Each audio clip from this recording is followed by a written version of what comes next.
Hai semuanya. Jumpa lagi bareng Ara di sini. Kali ini Ara akan bawain alur cerita film Beltetruk di Heaven versi novelnya ya. Dikarenakan Ara sudah putus kontrak dengan channel sebelumnya, jadi Ara akan kembangin channel Ara sendiri. Semoga sobat pecinta film Donghua semua terhibur dan mohon supportnya dengan cara subscribe, like dan komennya. Tanpa berlama-lama lagi, yuk langsung masuk ke alur ceritanya. Melanjutkan cerita dari episode sebelumnya ya. Penatu Wahu tersenyum saat melihat ekspresi terkejut Xiaoyan dan Mu Qingluan. Lalu Penatu Wahu berkata, masalah ini telah menyebabkan kegemparan di seluruh tempat baru-baru ini. Banyak orang sangat ingin tahu makhluk hebat macam apa pembunuh itu. Dia benar-benar berani menyerang ular piton tanah dalam 9 tenang, penguasa lokal wilayah binatang buas ini. Itu benar-benar menyentuh sesuatu yang seharusnya tidak disentuh. Xiaoyan mengangguk pelan. Dengan bisa menjadi salah satu dari 3 suku besar di dunia binatang ajaib, itu sudah cukup untuk menunjukkan kekuatan suku ular piton tanah dalam 9 tenang. Seperti kata pepatah, naga yang kuat tidak dapat menindas ular lokal. Bahkan faksi-faksi besar yang terkenal di dataran tengah akan memberikan wajah bagi suku ular piton tanah dalam 9 tenang di tempat ini. Kecuali jika pikiran seseorang sedikit gila. Jika tidak, seseorang tidak akan dengan mudah menyinggung mereka.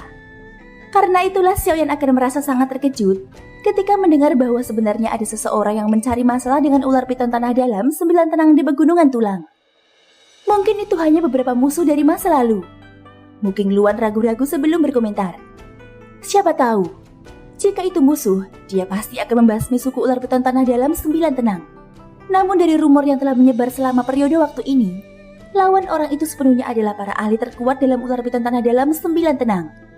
Kehidupan beberapa yang lebih lemah tidak diambil bahkan ketika mereka bertemu dengan pembunuh misterius itu. Ucap Tetua Hu tertawa getir. Dia juga sangat bingung tentang taktik aneh pembunuh misterius ini. Xiaoyan juga sedikit mengernyit setelah mendengar ini. Orang ini memang cukup aneh. Seperti kata pepatah, mudah untuk mencubit buah kesemek yang lembut. Namun orang-orang ini melakukan hal-hal yang berlawanan.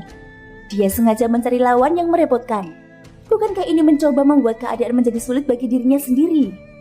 9 ahli ular piton tanah dalam yang tenang yang telah bertemu dengan pembunuh misterius itu, semuanya menghilang tanpa kecuali. Bahkan banyak mayat mereka pun tidak mungkin ditemukan. Inilah aspek yang menyebabkan suku ular piton tanah dalam yang tenang sedikit panik. Hal terpenting dari sebuah suku adalah garis keturunannya. Tidak seorang pun tahu apakah pembunuh misterius itu sedang mempersiapkan sesuatu dengan mengumpulkan begitu banyak darah ular piton tanah dalam yang tenang. Ucap Tetua Hu. Lupakan saja. Masalah ini tidak ada hubungannya dengan kita. Mari kita diam-diam tinggal di puncak gunung ini selama beberapa hari ini dan terus memantau aktivitas sisa-sisa purbakala. Selain itu, beritahu semua orang untuk tidak berjalan-jalan di sekitar tempat itu. Pegunungan Bonde saat ini sangat kacau. Akan merepotkan jika ada sesuatu yang tercipta. Ucap Xiaoyan merenung sejenak. Setelah gagal mendapatkan kesimpulan apapun, dia hanya bisa menggelengkan kepalanya.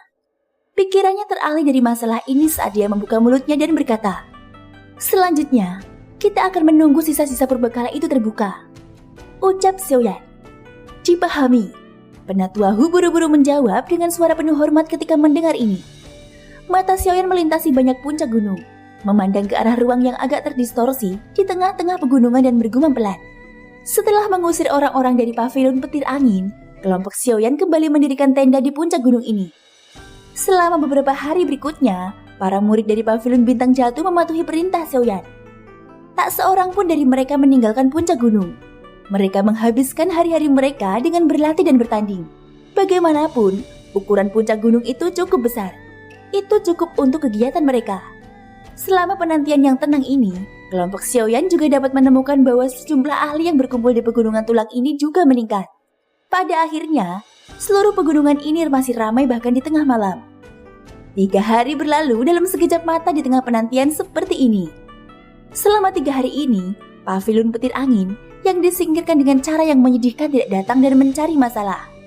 Meskipun kelompok Xiaoyan mengerti bahwa Lei Zunse pasti tidak akan dapat dengan mudah menelan amarah ini, dia setidaknya menyadari bahwa sebelum dia memiliki kekuatan untuk mengalahkan 4 Daosun, dia tidak akan dengan bodohnya datang dan mencari penghinaannya sendiri. Semua orang telah melewati 3 hari ini di puncak gunung. Mereka tidak mengganggu siapapun dan tidak ada yang mengganggu mereka. Menunggu dengan santai tidak diragukan lagi jauh lebih baik daripada pegunungan di sekitarnya yang dipenuhi dengan konflik yang membara. Dengan berlalunya 3 hari secara bertahap, ruang terdistorsi di tengah pegunungan juga semakin tipis. Jelas segel spasial yang telah ada selama bertahun-tahun yang tak terhitung jumlahnya akan segera menghilang. Segel yang menipis juga menyebabkan atmosfer seluruh pegunungan menjadi luar biasa panas.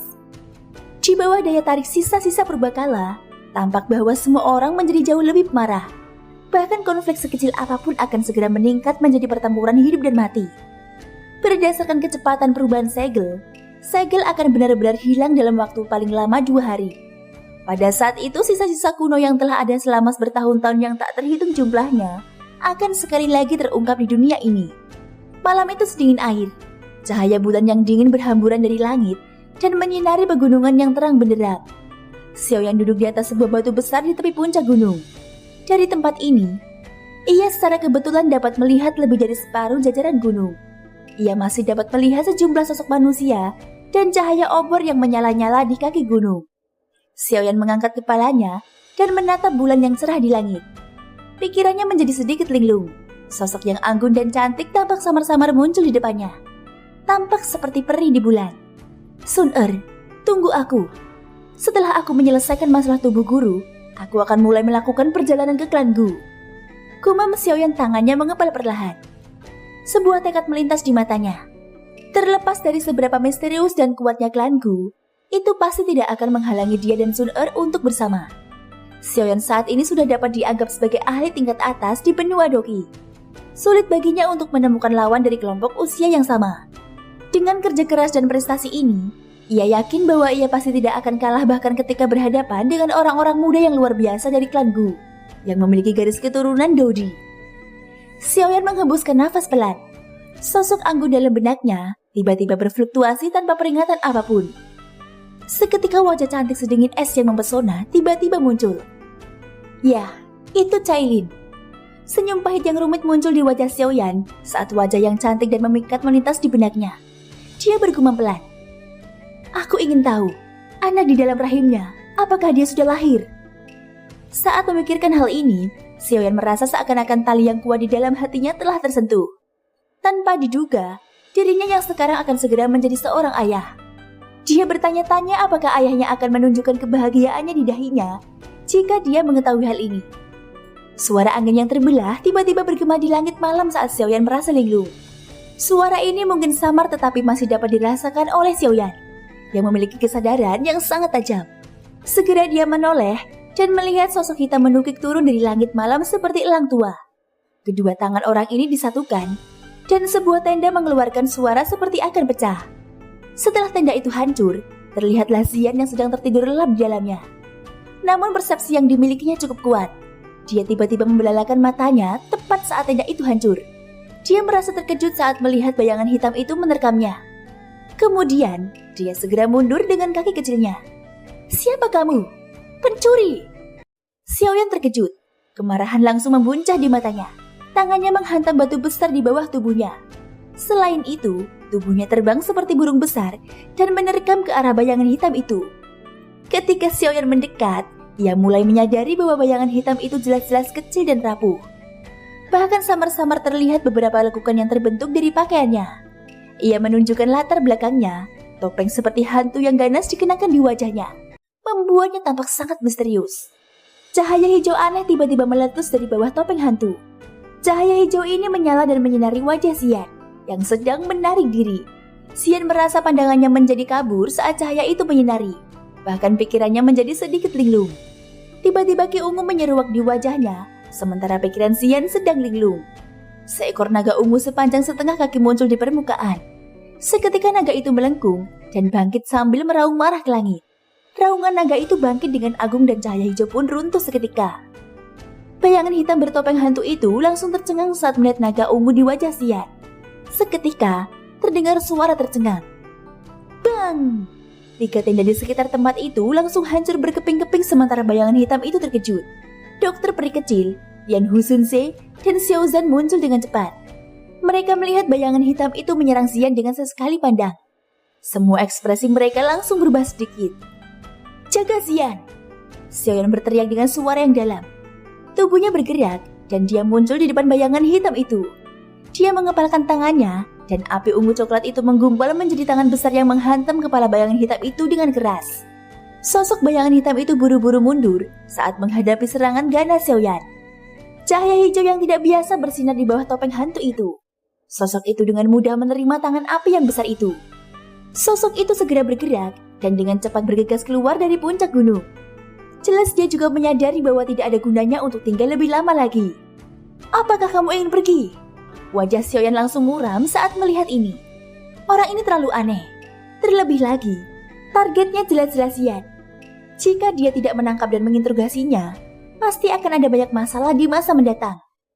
Cahaya perak menyala di bawah kaki Xiaoyan sementara pikiran ini melintas di hatinya.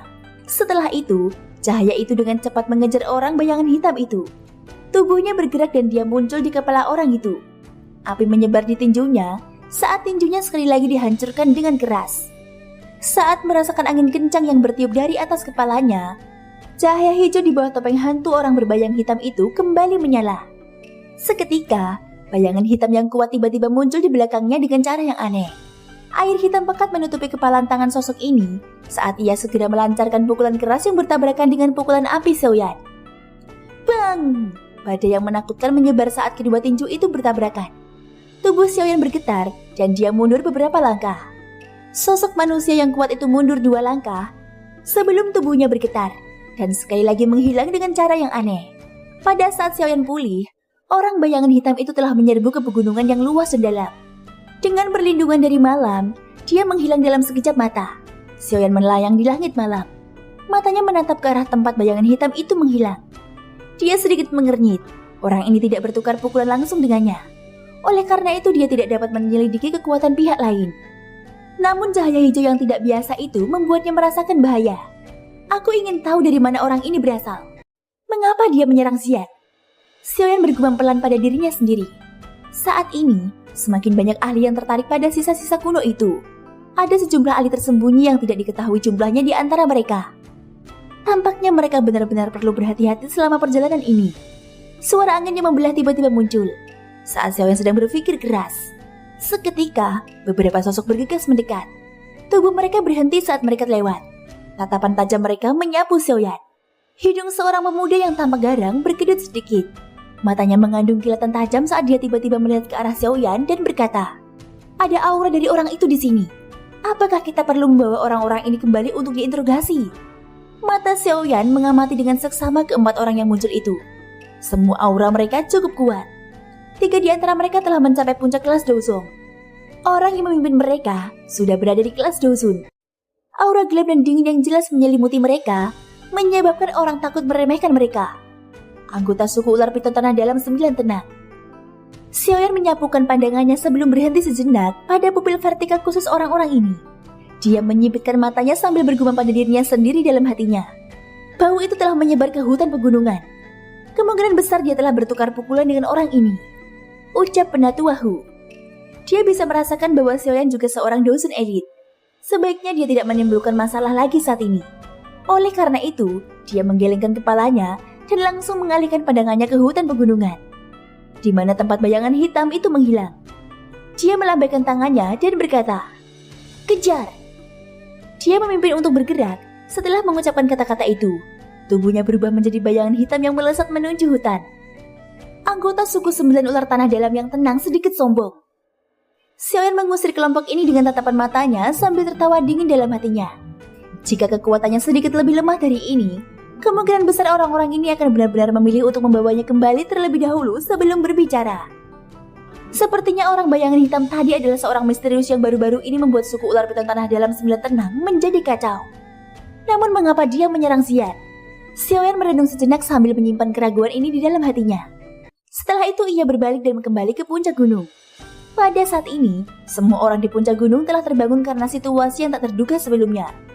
Kelompok dokter peri kecil bergegas maju untuk menemui Xiaoyan setelah melihat kepulangannya. Xiaoyan mendarat dan menjelaskan masalah sebelumnya. Semua orang tercengang ketika mendengar bahwa penyerang sebelumnya adalah pembunuh misterius yang baru-baru ini menyebabkan keributan. Bukankah orang itu sengaja menargetkan suku ular piton tanah dalam 9 tenang? Mengapa dia tiba-tiba memusatkan perhatiannya pada Xian? Dokter peri kecil mengernyitkan alisnya sedikit dan bertanya dengan lembut, Xiaoyan juga menggelengkan kepalanya. Dia melirik Xian dan tertawa. Mungkin pihak lain telah memperlakukan gadis ini sebagai ular piton tanah dalam 9 tenang. Siapa ular besar yang bau itu? Ucap Xian sambil mengerutkan bibirnya. Dia segera mengusap alisnya dan ekspresi serius melintas di wajah mungilnya. Kemudian dia berkata, ketika cahaya hijau dari orang itu bersinar tadi, aku merasa seperti hampir dikendalikan olehnya. Namun beruntunglah aku memiliki perlindungan dari garis keturunanku.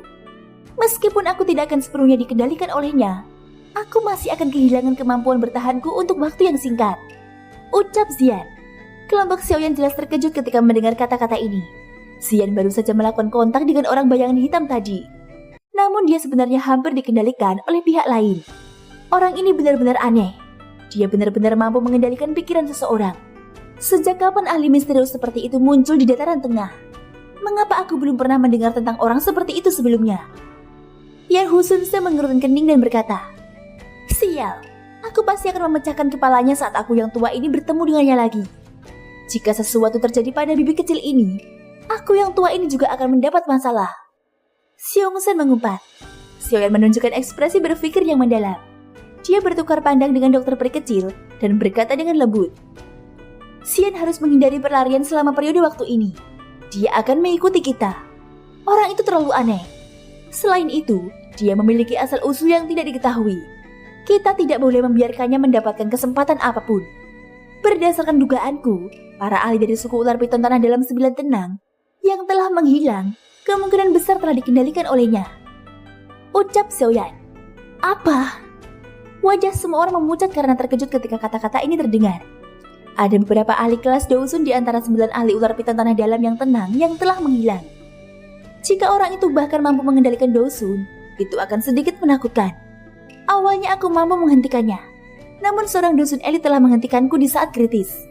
Doki milik Dousun elit itu condong ke sisi gelap dan dingin. Ia mirip dengan ahli dari suku piton tanah dalam 9 tenang sebelumnya. Karena itu, Xiaoyan menyuarakan pikirannya. Dokter peri kecil menggelengkan kepalanya dan berkata, kemampuan untuk mengendalikan orang lain seperti ini adalah sesuatu yang belum pernah kudengar sebelumnya. Bahkan beberapa teknik Dousonic yang dapat membingungkan pikiran seseorang akan kesulitan mengendalikan Dousun elit sepenuhnya. Ucap dokter peri kecil. Xiaoyan juga mengangguk. Dunia ini memang penuh dengan misteri. Kemungkinan besar suku ular piton tanah dalam 9 tenang akan sangat menderita karena memprovokasi orang misterius seperti itu. Semua orang harus lebih berhati-hati selama beberapa hari ini. Sisa-sisa kuno akan dibuka lusa. Pada saat itu, kita akan memasukinya secepat mungkin. Kalau tidak, semuanya akan menjadi masalah jika buah bayi jiwa akhirnya diambil oleh seseorang terlebih dahulu. Ucap Xiaoyan melihat sekelilingnya dan berbicara dengan suara yang dalam. Dipahami. Semua orang menjawab serempak setelah mendengar ini. Setelah kekacauan malam itu, tidak ada situasi tak terduga lainnya yang terjadi. Lautan manusia di pegunungan Bone bertambah banyak. Suaranya mirip dengan suara yang menembus awan. Tak terhitung banyaknya orang yang menunggu reruntuhan kuno itu terbuka. 2 hari berlalu dengan tenang, bagaikan pasir di sela-sela jari di tengah penantian dari puluhan ribu tatapan. Pada saat seberkas cahaya pagi berhamburan turun dari langit dan menerobos kegelapan yang menyelimuti pegunungan 2 hari kemudian, pegunungan yang tadinya agak sunyi, pada dasarnya telah meletus menjadi kegaduhan yang mengguncang bumi dalam sekejap. Suara angin yang menderu terdengar dari segala arah. Banyak sosok manusia bergegas menuju ke tengah pegunungan seperti belalang. Kelompok Xiaoyan di puncak gunung juga sudah siap sepenuhnya. Karena jalan masuk ke reruntuhan kuno itu terlalu berbahaya, hanya kelompok kecil Xiaoyan yang akan memasukinya. Para murid dari pavilion bintang jatuh dan kedua tetua akan tetap di sini dan menunggu mereka. Meskipun banyak yang merasa menyesal karena tidak dapat memasuki peninggalan kuno yang jarang terlihat ini, tidak ada yang keberatan dengan perintah Xiaoyan. Saat ini Xiaoyan secara bertahap telah membangun prestisnya sendiri di dalam pavilion bintang jatuh. Xiaoyan berdiri di sisi puncak gunung dan memandangi sosok-sosok manusia dari segala arah. Tanpa sadar ia menggelengkan kepalanya. Tak disangka, bahkan peninggalan kuno ini ternyata memiliki daya tarik yang menakutkan. Ayo pergi. Xiaoyan tidak ragu-ragu. Ia melambaikan tangannya dan tubuhnya memimpin untuk berubah menjadi seberkas cahaya yang melesat menuju ke tengah pegunungan. Dokter peri kecil dan yang lainnya mengikutinya dari dekat. Pada saat ini suasana yang sangat mengejutkan telah meletus di pegunungan Bone. Asal-usul kekuatan hidup ini adalah sosok manusia yang tak terhitung jumlahnya yang terbang di udara. Di bawah atmosfer yang menakutkan ini, bahkan aura gelap dan dingin yang khas dari pegunungan Bone telah berkurang drastis. Dengan persepsi luar biasa Xiaoyan, dia bisa merasakan aura samar di sekitar pegunungan. Aura itu berubah menjadi banyak sinar cahaya yang bergegas ke puncak gunung. Sisa-sisa purba ini benar-benar akan mengalami pertarungan yang sengit. Ucap Xiaoyan tanpa sadar mendesah pelan saat merasakan kekuatan aura ini. Kesulitan untuk mencoba berhasil memperoleh teknik Doklastian di depan banyak ahli ini cukup besar. Tidak sulit untuk membayangkan pertempuran berdarah yang mengguncang bumi seperti apa yang akan terjadi di pegunungan tulang ini untuk mendapatkan teknik Doklastian. Puncak gunung tempat kelompok Xiaoyan berada sudah dekat dengan bagian tengah pegunungan. Oleh karena itu, setelah beberapa saat, ruang terdistorsi muncul di depan mata kelompok mereka. Pada saat ini beberapa sosok manusia yang padat berdiri di sekitar lautan tulang. Banyak mata yang panas menatap tajam ke ruang terdistorsi di dalam lautan tulang. Tatapan mata Xiaoyan menyapu lautan manusia di sekitarnya. Setelah itu, tatapannya berhenti di beberapa tempat. Tatapan matanya sedikit serius. Setelah sekilas pandang, ia menemukan bahwa setidaknya ada 5 dosun bintang 3 elit.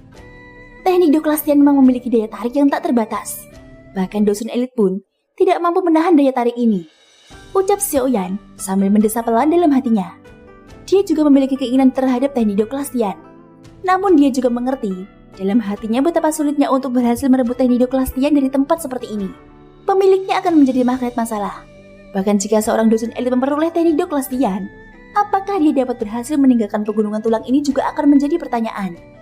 Aku ingin tahu, apakah api teratai pemusnahanku atau teknik Doklastian lebih kuat? Xiaoyan mengedipkan matanya. Rasa ingin tahu juga muncul di dalam hatinya. Bang! Seluruh langit tiba-tiba berubah menjadi riak kecil, sementara Xiaoyan diam-diam berpikir di dalam hatinya. Mata banyak orang tiba-tiba beralih ke lautan tulang. Beberapa riak telah terbentuk di ruang di sana, dan sisa-sisa kuno itu akhirnya akan melihat cahaya matahari lagi. Thank you guys sudah mendengarkan ceritaku di episode kali ini sampai akhir. Ikutin terus kelanjutan episode-episode berikutnya ya. Semoga hari